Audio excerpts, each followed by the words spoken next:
Olá! Iremos apresentar nosso trabalho final na disciplina de Termodinâmica para Engenharia de Materiais, com o tema sobre o motor Wankel. O trabalho foi feito por mim, Maria Júlia, e pelo João Marcelo. Inicialmente, é importante falar um pouquinho sobre a termodinâmica. Então, a termodinâmica pode ser definida como a ciência da energia. O nome termodinâmica vem das palavras gregas therme, calor, e dynamis, força.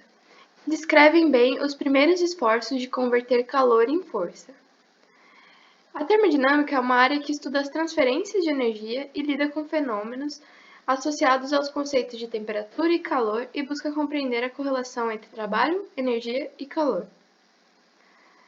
Então, todas as atividades da natureza envolvem alguma interação entre energia e matéria.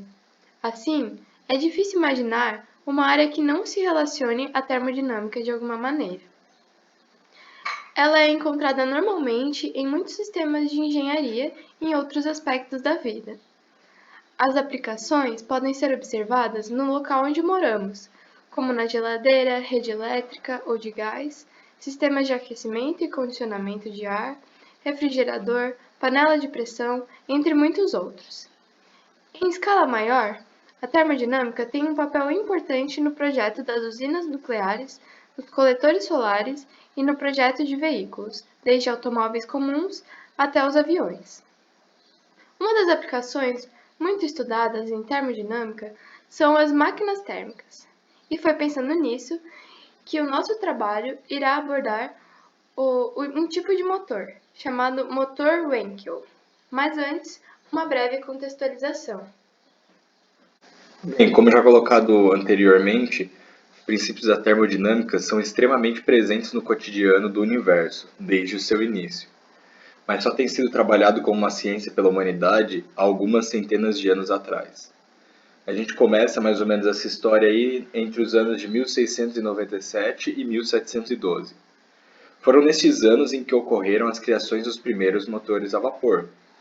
Por ordem cronológica, seria o motor de Savery, em 1697, e Newcomen veio com o seu motor em 1712, dando início a uma ciência que estudaria os fenômenos termodinâmicos sem mesmo utilizar esse termo para definir os acontecimentos. Então, dentre esses motores, é possível destacar o motor de Newcomen, que ele funcionava à base de carvão, que seria queimado para evaporar a água, movendo um pistão que utilizaria o calor fornecido para ser movido e geraria trabalho. Avançando um pouquinho mais na história, nós chegamos no ano de 1769, onde é destacada a criação do triciclo a vapor, que foi elaborado por Joseph Cugnot. Então esse aí foi o primeiro veículo a vapor construído na história. No ano de 1777, foi que James Watt aperfeiçoou a máquina de Newcomen, aumentando a sua eficiência, ao fazer com que o aquecimento do combustível acontecesse em um mesmo recipiente, demandando menos calor.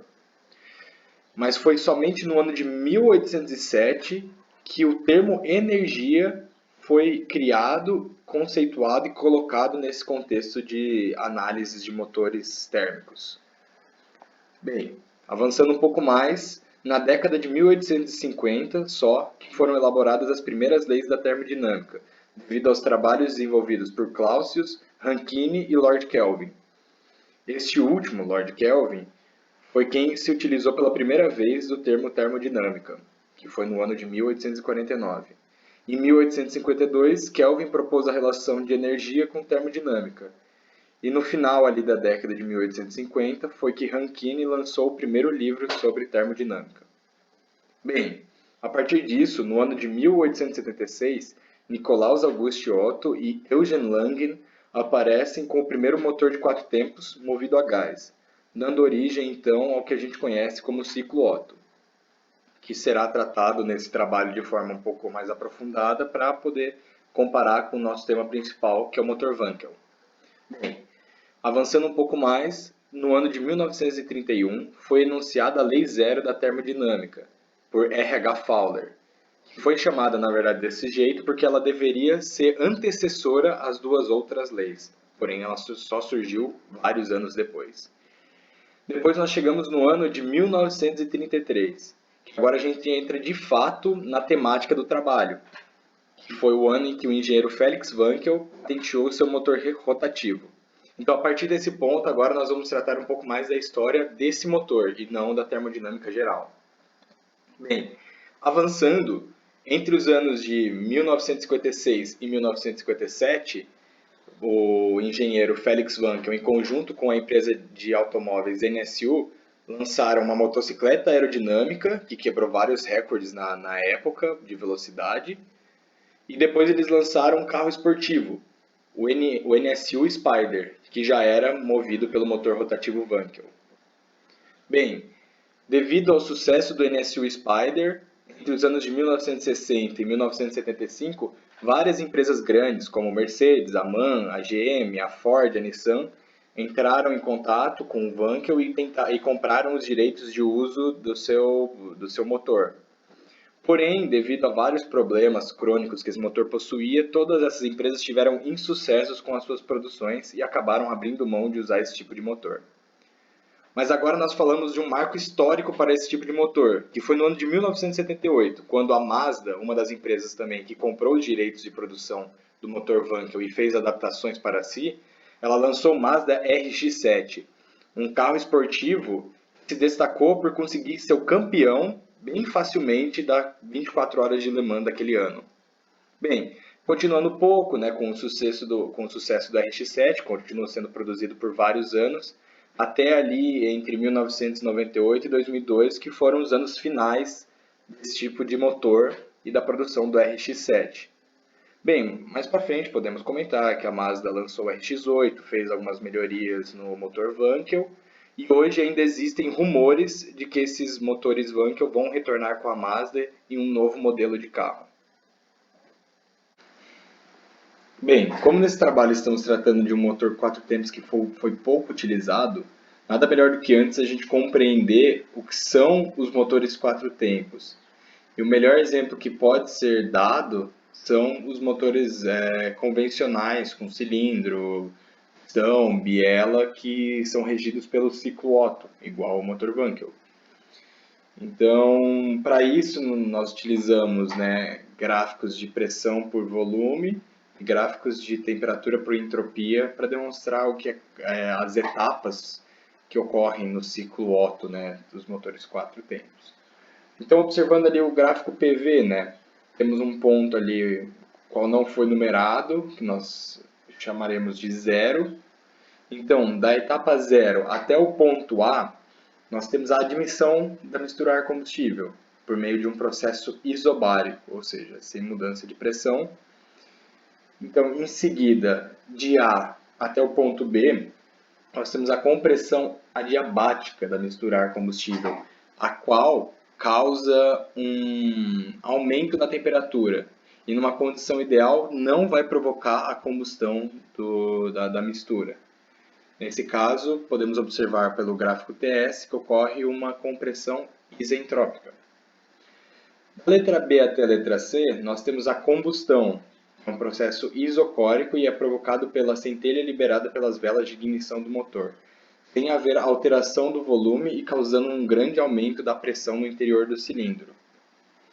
Então agora, dos pontos C até o ponto D, temos a expansão adiabática, na qual boa parte da pressão sobre o gás no interior do cilindro faz com que ele realize um trabalho no pistão.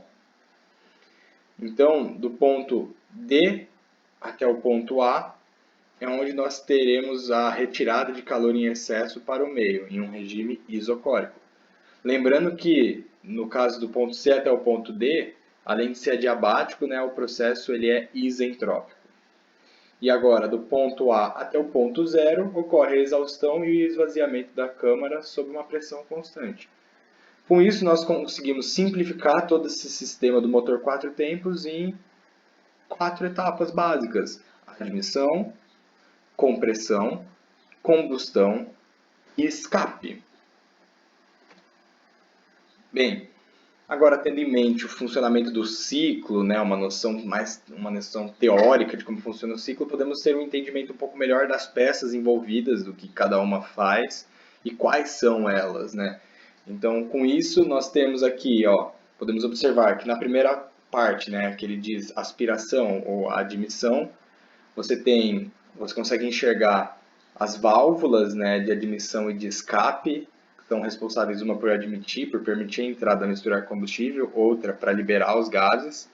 Temos a câmara de combustão, o pistão móvel, a biela, que seria a haste de conexão, que faz o movimento vertical do pistão transformar na rotação no virabrequim.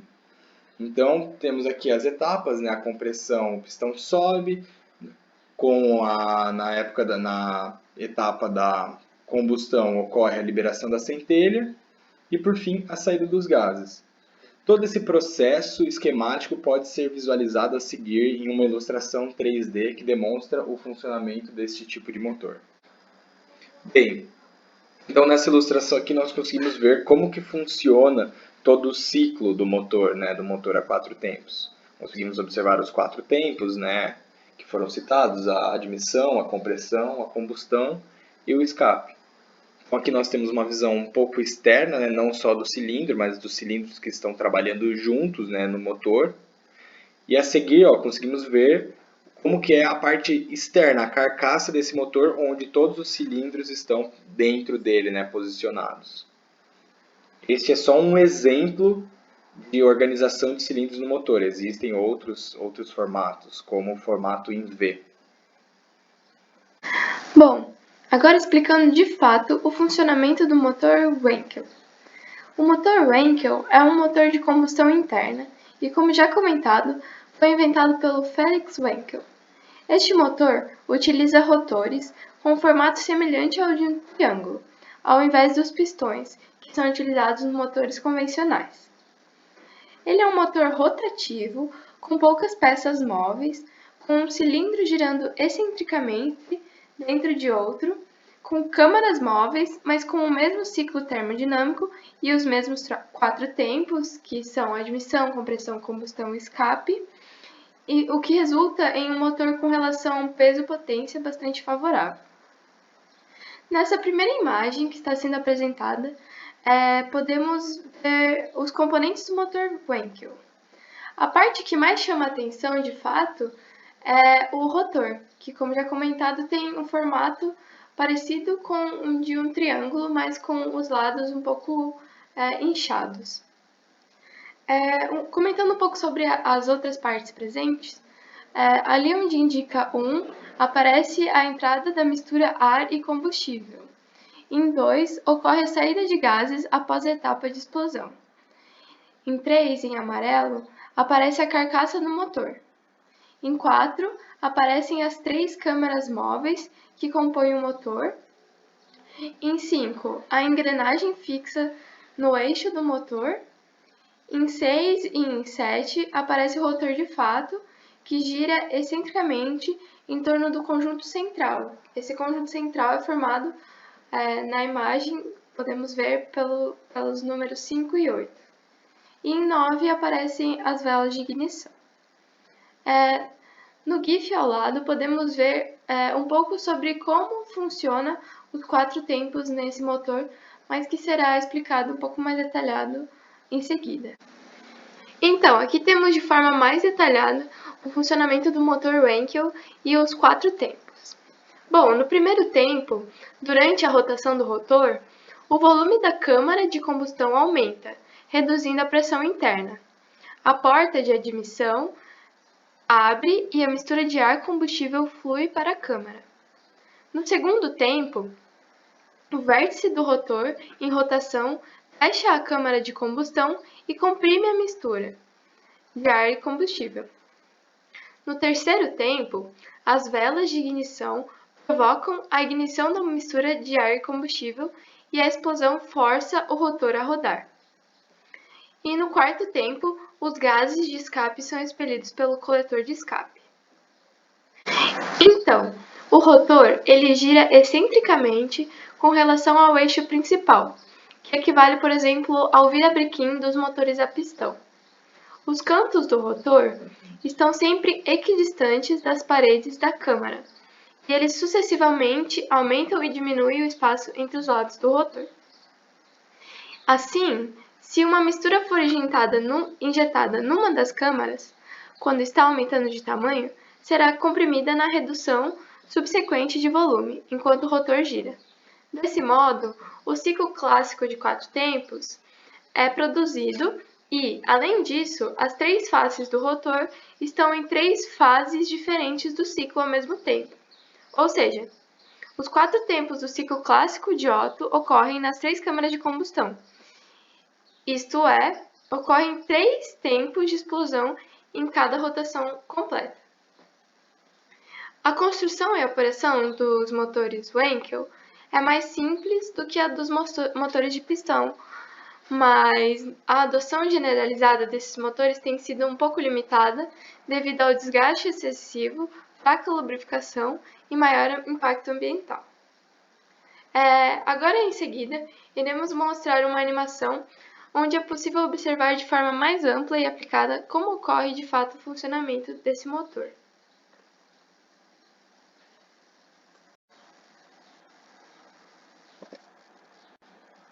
Bom, então aqui temos uma visão mais ampla de como de fato funciona a rotação do rotor, os 4 tempos, como eles acontecem, e essa ilustração mostra exatamente como é o motor real mesmo.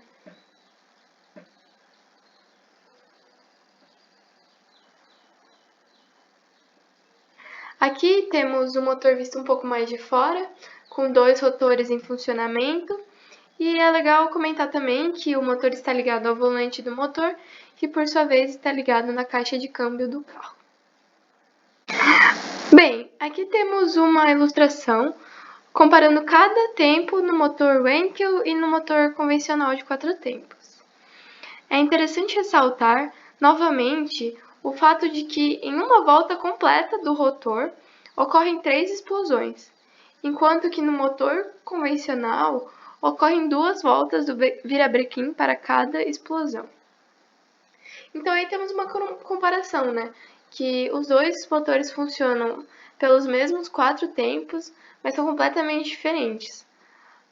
Destacando aí que o motor Wankel tem essa sua característica de ser rotativo.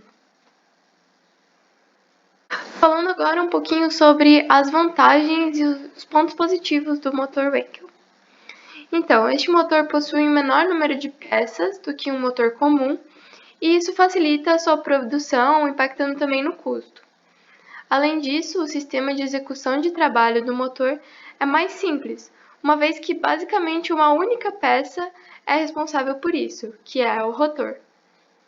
Além disso, o tamanho do motor Wankel é muito menor e ele é bem mais leve, o que melhora o equilíbrio de massas do veículo sobre os eixos e possibilita o uso de mais de um rotor, como foi apresentado na ilustração 3D, onde haviam 2 rotores.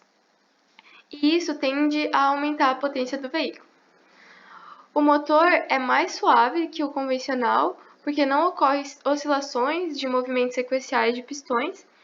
E é interessante ressaltar também que o motor Wankel não necessita de válvulas de admissão e de escape, o que diminui o número de peças móveis e o que corrobora com a simplicidade de seu funcionamento.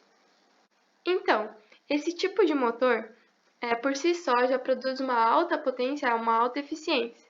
E quando aliado a um turbocompressor, pode gerar potências ainda mais altas.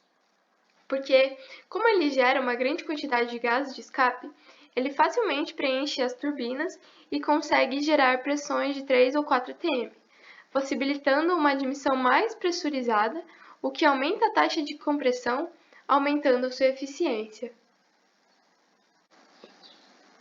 Bem, citadas agora algumas vantagens do motor Wankel, agora podemos tratar um pouco dos problemas crônicos que esse motor possui. Então, o primeiro problema crônico dos motores Wankel, qual merece ser destacado, é o grande problema de vedação, principalmente do rotor com relação às paredes da câmara do motor e com relação à tampa que fica encaixada à frente do motor. Devido ao movimento de rotação desse tipo de motor, é bem comum que ocorra vazamento da mistura ar-combustível para a câmara adjacente ou para regiões exteriores da câmara, por meio das tampas. Isso ocorre pois há um grande desgaste das peças utilizadas na vedação. Então, este é dado como o primeiro e um grande problema crônico desse tipo de motor. Bem, outro problema crônico desse tipo de motor é o aquecimento irregular das peças, uma vez que a metade onde acontecem as admissões permanece fria e a metade mais próxima das velas de ignição sofre um aquecimento muito grande devido às explosões, necessitando então de materiais com boa resistência à fluência e, portanto, também havendo um desgaste irregular das peças. Além disso, esse tipo de motor, devido ao alto atrito entre as peças, necessita de um sistema de lubrificação muito efetivo, sendo necessária uma espécie de sistema de injeção de óleo ou até mesmo o uso de óleo junto com o combustível, sendo, portanto, o motor costuma queimar muito óleo durante as explosões. Ou seja, além de necessitar o uso de muito óleo no motor, a emissão de poluentes é extremamente alta por causa desse óleo queimado. E aí, por fim, podemos juntar com o assunto anterior e falar das emissões de poluente, que é muito importante citar que esse tipo de motor apresenta uma alta emissão de poluentes, não só pela queima de óleo, mas também pelo grande número de explosões que acontecem dentro do housing, né, dentro da câmara do motor, necessitando um bom sistema de exaustão para diminuir as taxas de emissões de poluentes. Bem, então agora discutida toda a questão de como funciona o motor 4 tempos, como funciona o motor 4 tempos convencional, a diferença desse motor convencional com o motor Wankel, as vantagens desse motor Wankel, um pouco da história dele, os problemas crônicos que mais aparecem nesse tipo de motor. A gente pode passar agora para a parte mais legal, que seria a aplicação desse tipo de motor, né? Então, nesse vídeo aqui nós vamos ver um Mazda RX-7 Turbo aqui, né? Então, sendo o Mazda RX-7 um dos maiores sucessos, né, do motor Wankel, desde a sua produção em 78 até quando foi parado de produzir ali em meados de 2002. Então, vamos para a parte mais legal agora.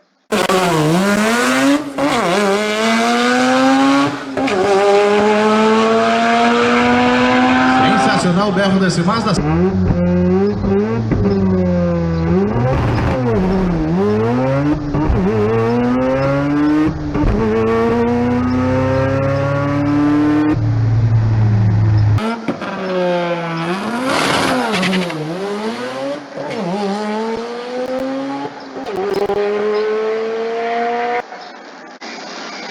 Bom, agora encaminhando já para o final do trabalho e pensando um pouco sobre os problemas crônicos desse motor, é interessante fazer uma discussão relacionada à própria engenharia de materiais, pensando em propostas de soluções e levantando algumas questões para estes problemas, tomando como base as propriedades fundamentais dos materiais que compõem o motor Wankel. Lembrando rapidamente do tetraedro fundamental da engenharia de materiais, onde temos a estrutura e a composição, propriedade e processamento diretamente ligadas para que no fim tenhamos o produto e aplicação ideal desejada. Bom, um grande problema para esse tipo de motor são as falhas sob condições de fluência, devido ao grande desgaste das peças que acontece de maneira mais intensa na região onde ocorrem as explosões, devido ao aumento considerável de temperatura. Portanto, as peças tanto do rotor quanto do housing devem ter composições que resistam ao desgaste, principalmente devido ao atrito e à fluência. Além disso, em conjunto com essa situação, podemos linkar a questão da lubrificação, pois sem ela, os danos por fluência nas peças serão muito maiores. Além disso, os lubrificantes auxiliam na redução do desgaste por atrito, sendo muito importantes. Mas será que o uso de óleo é a melhor solução para este motor? Pois observamos que não é tão efetiva, pois além de ser um insumo que precisa ser utilizado em grandes proporções neste motor, ainda observa-se que na região de explosão ocorre a queima do óleo que é utilizado para essa função, aumentando consideravelmente as emissões de gases poluentes. Portanto, pode apontar como objeto de estudo da melhoria desse tipo de motor o uso de sistemas mais tecnológicos de lubrificação, como o uso de alguns lubrificantes sólidos, ou, a mais interessante das possibilidades, o uso de materiais com capacidade de autolubrificação, o que resultaria numa diminuição considerável no uso de óleo e na emissão de gases poluentes. Portanto, ao estudar sistemas de melhoria para este motor, particularmente pelo ponto de vista da engenharia de materiais, as soluções são diversas e devem aliar, como já citados, 4 características importantes, que são a resistência à fluência, ao desgaste e que tenha a capacidade de trabalhar em condições de baixa lubrificação ou até mesmo seja autolubrificante, sempre se atendo também ao controle térmico dentro do motor, para que não haja superaquecimento.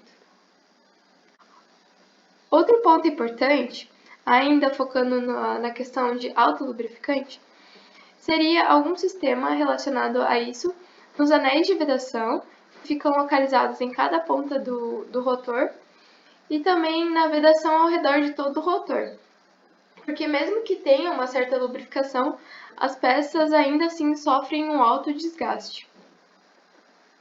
Bem, agora por fim, terminando essa discussão, né, aqui de engenharia de materiais, um último tópico a ser levantado nesse trabalho é a possibilidade de aproveitamento da energia mecânica gerada pela alta rotação do motor com o uso de partículas, né, em geral cerâmicas, né, camadas cerâmicas finas de cerâmicas piezoelétricas, no qual poderia se bolar um sistema de aproveitamento de movimento ali do motor, do grande movimento do motor, para geração de energia elétrica que poderia ser ou armazenada numa bateria de um carro para um sistema híbrido ou até mesmo como um sistema de alimentação do ar-condicionado, do rádio, dos equipamentos elétricos em geral do veículo. Então, esse seria só mais um levantamento de um ponto, de um aspecto qual pode ser ainda muito pesquisado e desenvolvido pela engenharia de materiais, né? Então, com isso, né, é possível perceber que fazendo esse rápido levantamento de problemas a serem resolvidos no motor Wankel, podemos observar a importância da pesquisa e do desenvolvimento tecnológico no campo da engenharia de materiais, porque são essas situações que fomentam o surgimento de novos materiais com diferentes composições e funcionalidades. Bem, feita essa discussão, chegamos aqui ao final do nosso trabalho, temos aqui as referências da qual nós tiramos os conteúdos aí que colocamos no trabalho. E como ponto final aqui, nós gostaríamos de agradecer pela atenção e é isso, nós ficamos por aqui. Muito obrigado.